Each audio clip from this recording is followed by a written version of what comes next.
Mr. Chairman and members, what House File 2433 does is it says that at least 40% of the annual spending from the Arts and Cultural Heritage Fund must be spent on programs that directly benefit children enrolled in public and non-public schools. The current general fund budget for the state of Minnesota, approximately 40% of that budget goes to education finance, and it seems good policy and the right thing to do to make sure that items such as arts programming and music funding in our schools receive that same level of priority that they currently receive in the general fund.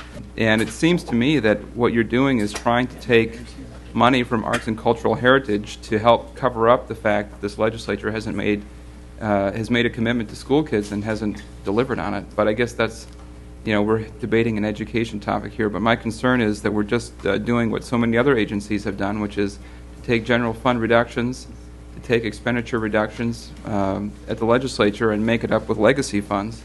And, it's, I guess it's a way of making the legacy the omnibus committee, so we can discuss every single budget item as we steal money out of the funds that were dedicated for arts and cultural resources and the environment. Clearly, the Constitution states you could not use these dollars to replace existing funding for arts teachers. You could use it to provide additional salaries for arts teachers, additional benefits for arts teachers, additional instruments for kids, reducing of rental fees for equipment, lowering activity fees. Those would all be appropriate resources.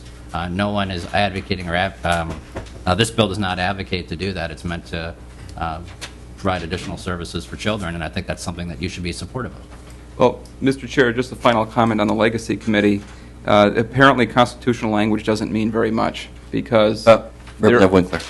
There are a long list of examples in which this committee has in fact gone around the constitutional requirement of supplementing, not supplanting, and this is just another interesting, no, not very interesting, another example of an attempt to disregard the constitutional language, which, given that there's a whole number of constitutional amendments being proposed, I don't know if that means that the words mean something or they don't mean something, or if it's just all no big deal. But so far, this legislature hasn't shown a lot of willingness to consider seriously constitutional requirements, including a equal system of public education.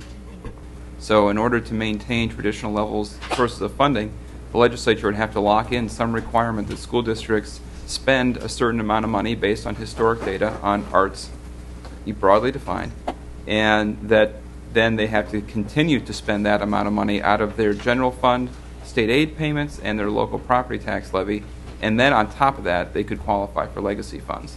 But first you have to lock in the traditional sources of funding.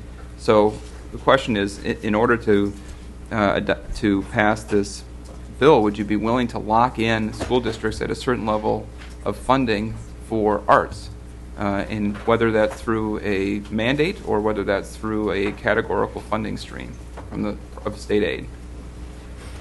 Representative Garofalo. Mr. Chairman, Representative Winkler, I would have to see the legislation you're designing, but I don't think that'd be something I'd be inclined to support, but I'm willing to continue working with you on it.